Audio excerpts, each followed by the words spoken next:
Welcome to Body Hack and Build a Better You, the podcast where we unlock the secret to living a longer, healthier life and create a bloom zone in our life and within our family. I'm your host, Michaela Morell, and I'm here to provide you with the tools and knowledge to empower you to build a better you, one essential building block at a time. In today's episode, I want to take you behind the scenes of something deeply personal, something that both broke my heart and filled it with gratitude. Earlier this week, I took my son for a session with a quantum medicine practitioner, and after the scan and treatment, she looked at me and said, if you weren't doing everything you were doing for him, he would be a very sick little boy. That hit me hard. In this episode, I'm going to share what that session revealed, how it confirmed what a chiropractor in the United States once told me, and why this reminded me just how powerful energy work can be, even if we don't fully understand it. We'll talk about what energy actually is, how it affects our health, and why you don't need to see something for it to be real. This is an episode about trust, intuition, and tuning into the unseen things that shape our well-being for our kids and ourselves. I want to remind you that this podcast is for educational and entertainment purposes only. Read the disclaimer in the show notes, and I want to remind you to always consult your healthcare provider if you plan to make any dietary changes. But what if energy isn't woo-woo? Have you ever watched a Netflix show on your phone without being plugged in, without any wires, just working, showing you colors in every single pixel? Most people don't stop to think about it, but does this actually happen? The answer: energy. Waves, frequencies, invisible things we cannot see, but we 100% trust. We don't walk around and say, well, I don't believe in Wi-Fi today. We just expect it to work every time we open up that phone. Energy work isn't magic, it is physics. The energy work is not about waving crystals around and hoping for the best. It's about tapping into the same unseen forces that run your phone, your brain waves, your heartbeat, and even how your cells are communicating. People who work with energy, whether it's through hand-on healing, frequency therapy, or quantum medicine, don't need to prove that it works through lab study, because they see it every day. They see how people sleep better, see their pain disappear.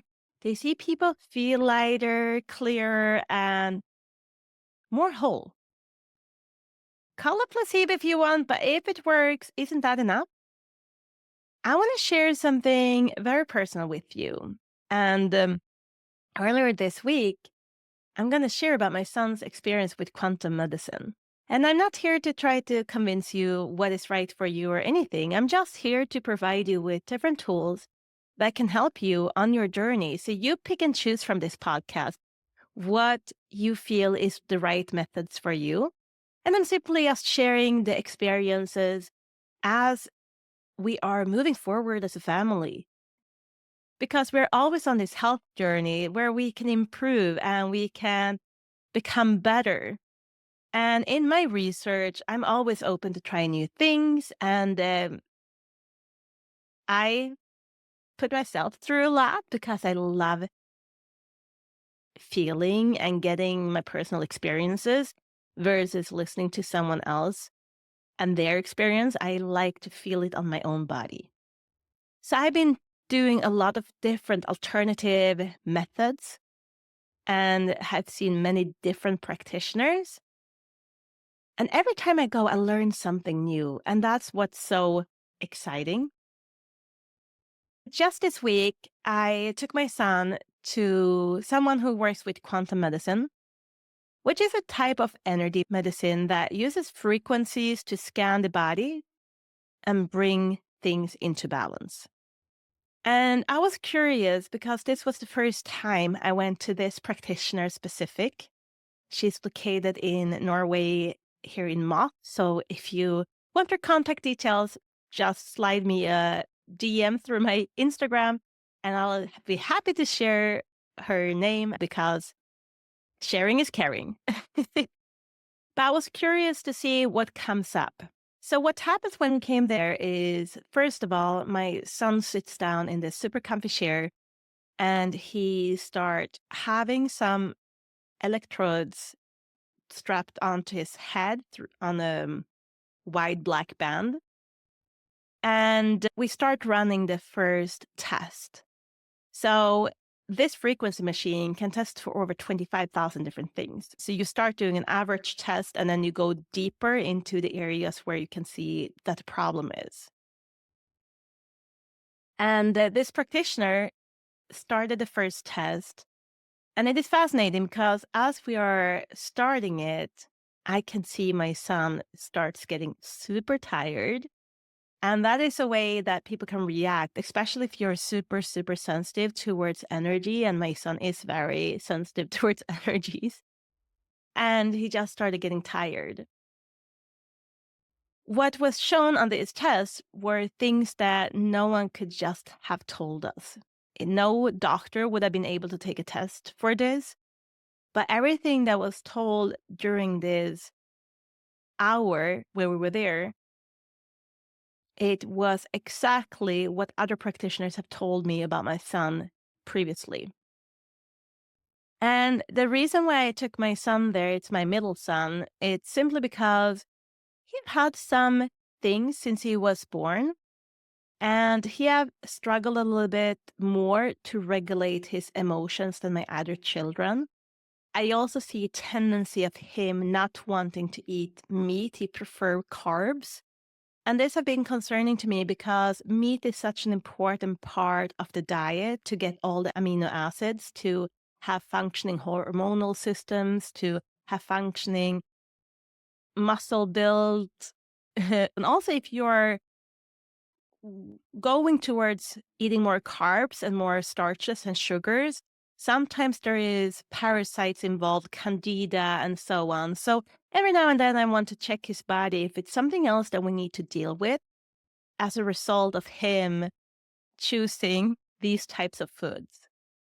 And a few years back at control at the doctor's, when he was bending over, we could see that his spine was not correctly straight. So he was diagnosed with scoliosis.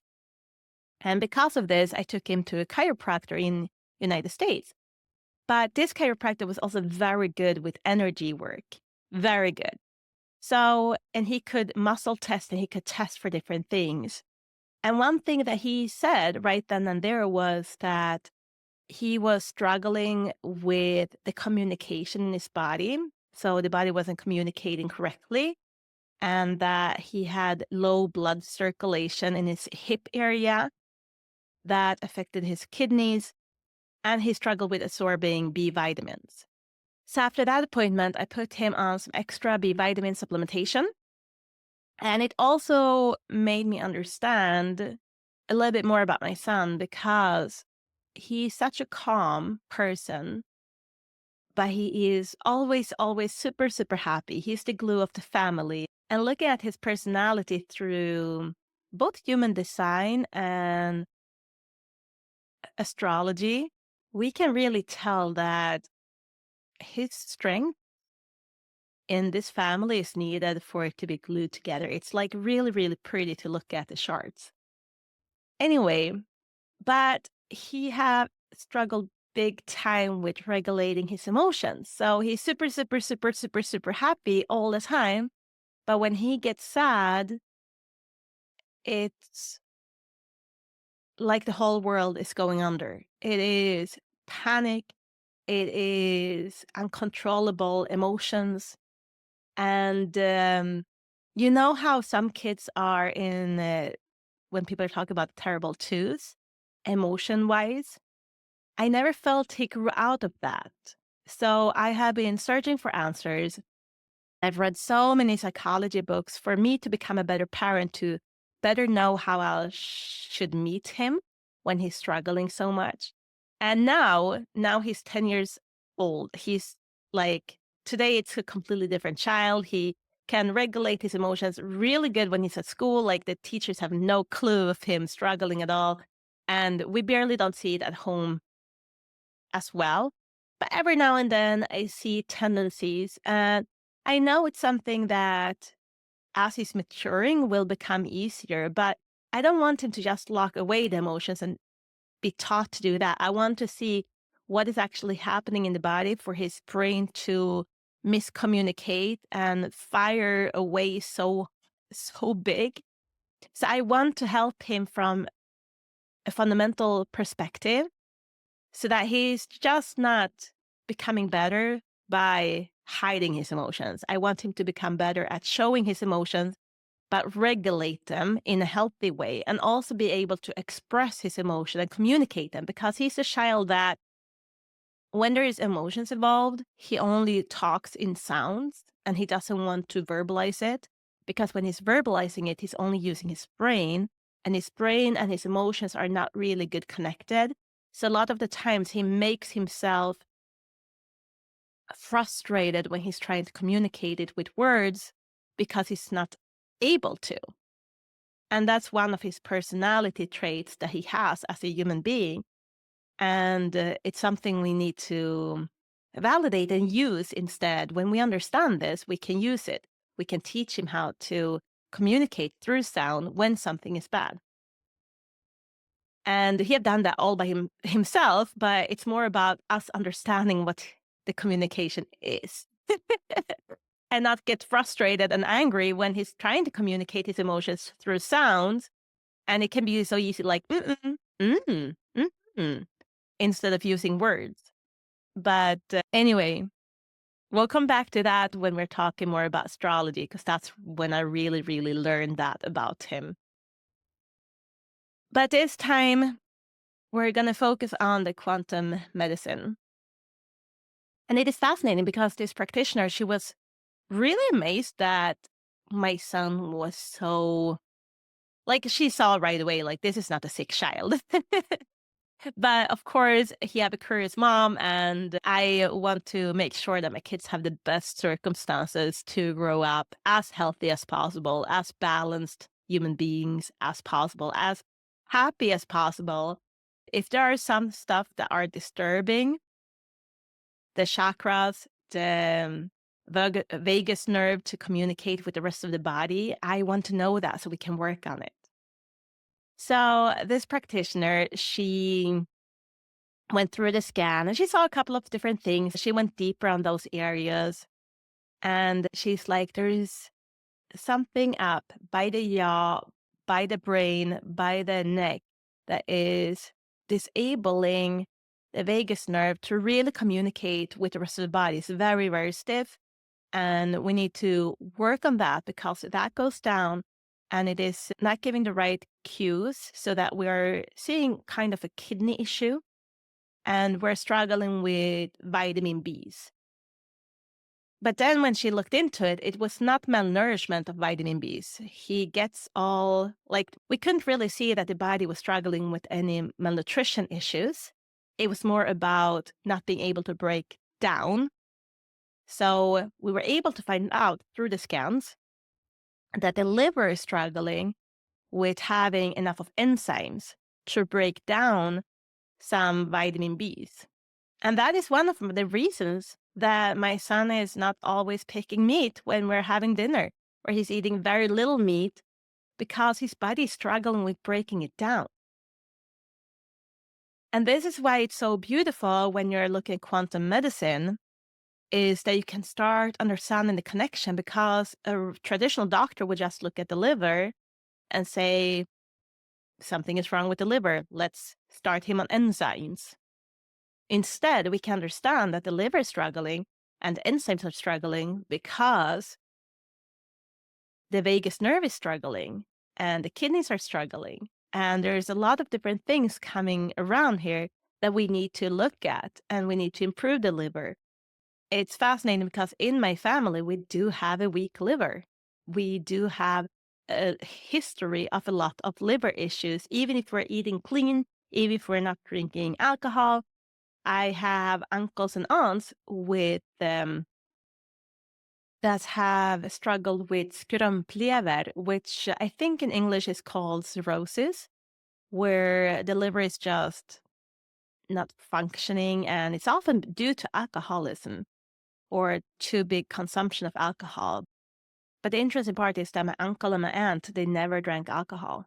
So I do know that that is one thing in our DNA that we need to be aware of, that our liver is not able to maybe function as good as other people's liver. And that's why I'm even more health conscious, and I'm doing even more smoothies for my kids, and I'm making sure that we're supplementing them right and so on.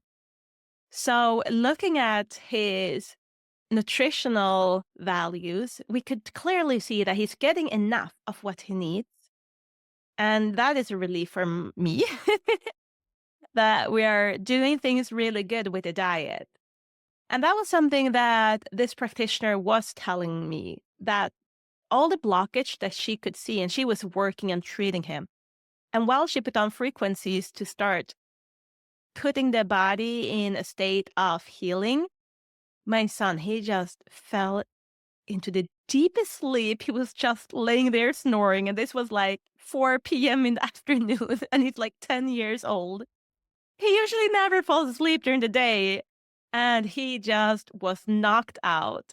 And he just went into this deep state. And it was so fascinating to see his body. And he's like having a small spasms here and there, like as his body is working on him while he's asleep. But as she's opening up, because he was very, very blocked, and she had to run a few programs to actually get through the neck and then his back and down the vagus nerve. And she did need to do some adjustments on him as well to get the flow going. But it is fascinating to see as we are starting to get energy to flow right in the body, how everything is kind of changing. Looking at the monitors that we're like working with the frequencies and what they're responding back, because it's all about sending out energy, how the feedback loop is. Then they're giving us feedback constantly. And so they can see, like, oh, now it opened up the energy flow, and here's where it's stuck. And then we're opening it up, and so on. And it is fascinating how we, with energy, and really, it shouldn't be that humbug. Can I say that? Because we do feel the energy all the time. Everyone have been walking into a room and felt a person have lots of energy. And a lot of people have felt a person that is dragging out your energy. You get so drained by being with this person that your whole day gets affected and you're trying to shake it off, but it's kind of hard. We all feel that, and we are affected energy wise by our environment. And our whole body is communicating with energy all the time. And that's why cellular health is so important, so that the cells can communicate correctly. But then that is just one part of your body. Like, there are so many different things that need to work with your body. And that's why I call this podcast Body Hacking Build a Better You, because it's not just about what does the cell need. It's not just about how can we improve your gut. Because maybe your gut issue is really due to a trauma in your childhood that you are not even aware of, that is putting a stress inside of your body that is constantly triggering your gut health. And that might be the root cause for your poor gut health. It may not be that you're eating sugar every day. I see examples of people all the time that is really trying to eat healthy and doing life the right way. And yet they're struggling so much with their health. It can be shown as weight. It can be shown as underweight. It can be shown as mental issues. And there are so many different ways it can show up. But it might be a trauma. It might be that your body is not aligned. It might be that your chakras are out of balance. And it can be multiple things. And what's so interesting was that my son, looking at the scan, was all disaligned. And it was exactly disaligned accordingly to what side he struggled with the scoliosis, the abnormalities of his spine. But going there and getting this insight is really gonna help us probably set him up because scoliosis, his is not that bad. They diagnosed him and then they were, it's only 9%. It really needs to be 10% to be something that we would do something about, like put a brace on or something. So it's not that bad that the medical field want to intervene with him. But I also know that scoliosis usually doesn't show up that early in life. Usually it's during the teenager years when all the hormone comes in and then struggling with malnutrition and so on. That's usually when kids are developing scoliosis. So if he has it already now, even before he's moving into puberty, I want to correct as many things as possible before. So maybe he's not developing scoliosis any worse than he has. Maybe we can even reverse it a little bit. And that's why I'm taking him to extra hours with practitioners and chiropractors I've been involving, and now this quantum medicine lady. And we're going to keep on returning there to keep on working on his energy flow. And also, I implemented a new supplementation in his regime, and I will see how that is turning up also because this practitioner have been putting people on that and seeing a big difference energy wise. And this is an adult. So I wanted to try it on my son to see if that could potentially help him some, especially his liver problem. So maybe we're able to stimulate the liver to help the liver get a little bit more cleaned out and stimulate the enzymes a little bit more to kind of trigger them to produce more enzymes. So it will be fascinating to see as we're moving forward. But my little son, he slept through the whole thing. And then she did some adjustments and corrected the hips. And it was really interesting because she had a technique I've never seen anyone do before. I've been to a lot of chiropractors, a lot of different practitioners. And always when I go, they're always telling me that my hips are uneven, my legs are a little bit uneven, and they always correct it so that my legs are leveled and have the same height to my hips. But she had a little bone in the foot that she pushed in a specific way, and I could see it with my own eyes. Like she pushed that, and then it aligned the legs. She just pushed it in one foot. She did not touch the other leg, and then both legs got aligned. It was really, really interesting. But everything in the body is connected in so many different ways that I really love to study the body. I really like, there's nothing on this planet, I think, that is fascinating me more than the body and learning more about what connections, what can you, like, what dot on your foot is helping with your liver. And then press on that. And like, it's so fascinating to see how everything is working together. And also, like, I just remember one of my first experiences with energy work, it was actually because of my horse. I was like 19 years old, I think, or 18. And one of my horses, he was a young horse. He struggled. From one day to another, he did not want to lift up his hoof, his leg. So I couldn't trim his hoof. But I saw him walking. He wasn't walking completely pretty, but he was walking and he was running with the other horses. And I saw him kick towards the other horses.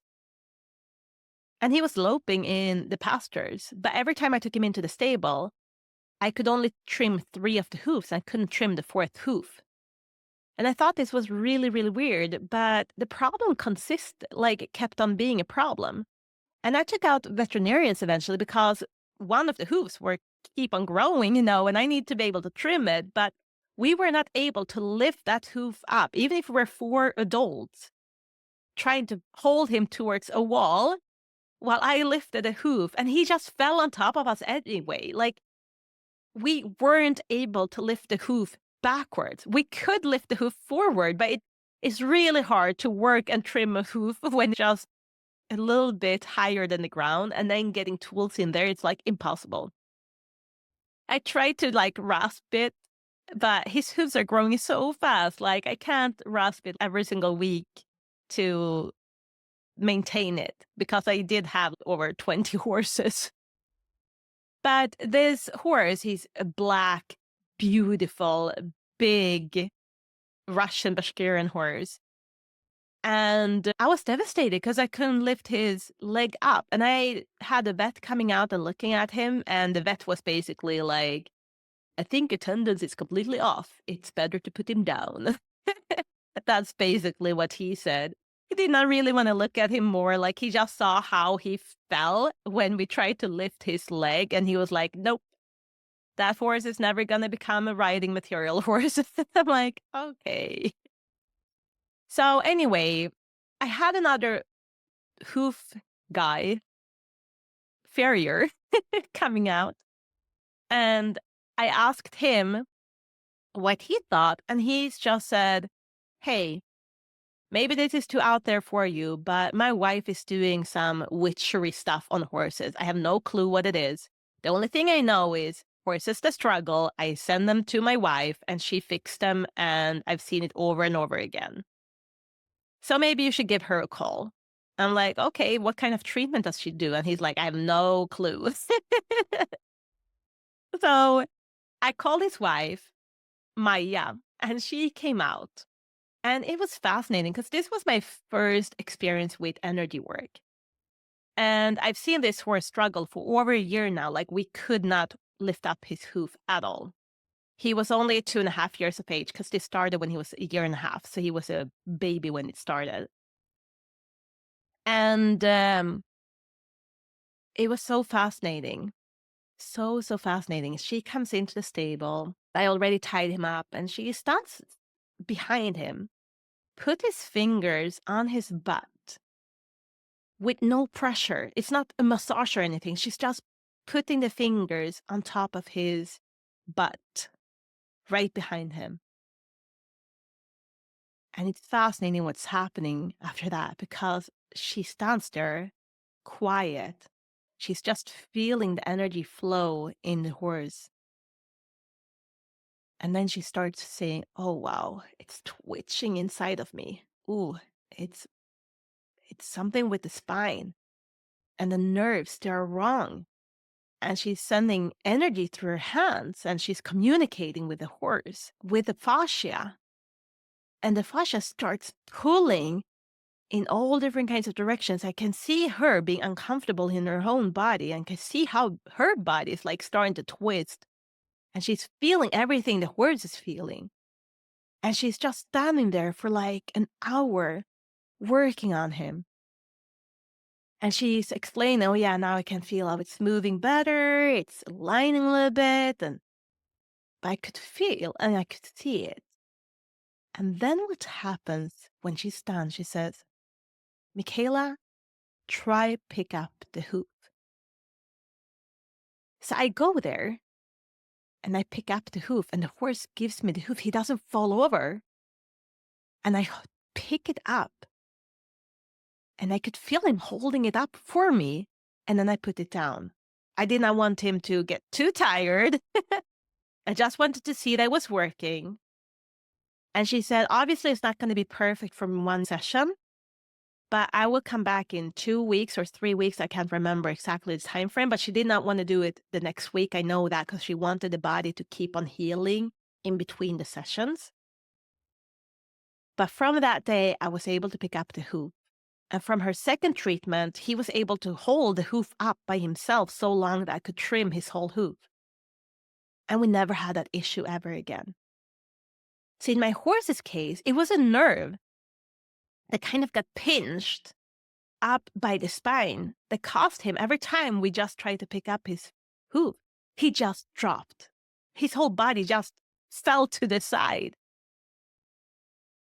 And me seeing that in a horse, that was what made me become a believer in energy work, because it's not like you can tell a horse, you will become better with this treatment and it's all placebo and you will freaking lift that hoof to show off that you can lift that hoof.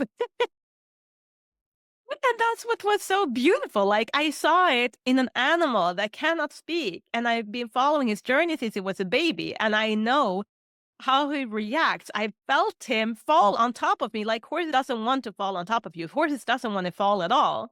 And I've seen him over and over and over again. And suddenly we could just lift the hoof. And I was like, wait, what is this? So of course, this made me so intrigued, and it's called craniosacral therapy or cranial sacral therapy. I'm always pronouncing it weird, and I can never remember which way is the right way. But this made me a believer, and she got certified to do it on humans as well. And I went to her, and she told me things about my body. But I think I'm gonna wait with that to another episode. So if you want to learn more about what I learned about myself, about my body, in that session and a few sessions that came up after, you have to stay tuned and subscribe to get notification when my next episodes are out. Anyway, it turned me into a believer in energy work. And after that, I've turned to energy work over and over again. And actually, the first time I was subjected to energy work was when I was a child. My mom could not handle me anymore. I struggled so much with being so angry. I could not control myself. And this was like between I was like 4 and 7 years of age. But I was almost a hazard to myself and all around me. To my defense, I did have brothers that triggered me a lot, and they always were trying to push all my buttons, but it's not an excuse for throwing knives at them. Anyway, so my mom knew something was wrong, that she took me to go and check me with energy work as well. And they found out I was allergic to pineapple, to corn. I was allergic to cigarette smoke, and then my best friend's family were smoking. And I always struggled when I came, like when I was at their house. And when I came back home, I was so irregulated in so many days. Like it was horrible emotion wise to come back home after I'd been there. And it was all the things that was going on inside of me that I couldn't regulate because I was allergic and sensitive, and my whole body responded in a very negative way. And then I also remember I got some homeopathy that she put in some water, and I was drinking that every day. But I do remember how I felt relief, how I felt I could start controlling my anger. I could start being aware of how I could kind of break my emotions before they happen. And I started to feel empowered, because it's really frustrating when you don't feel like you can handle and control yourself, the impulse control and so on. And then suddenly you start feeling, oh, wow, I can do this. It's empowering. I can control my angerment. I can use my words instead of just hitting. So I went from being maybe my mom's most problematic child to be a child that had one of the biggest patience, and also horses help with that for sure. But it's just interesting to see how you can turn around and how big of an impact small changes can do in your body. But of course, if you don't know, like my mom would never know that we need to cut out corn and pineapple from my diet, because it was something that I loved. I ate lots of it. I could eat it from a can with a spoon. But just small things, how they affect you. And that is what is so interesting. And also, of course, the drops helped a lot regulating the energy levels in my body. But I'm probably going to have to invite someone that is specialized in homeopathy to do an episode about that and what they have seen and their experiences, because I think it's an avenue that we should investigate more together. But For this episode, I'm just so grateful for us living in a country where there is a lot of different ways of looking at our body and looking at our health, that there are so many knowledgeable practitioners out there.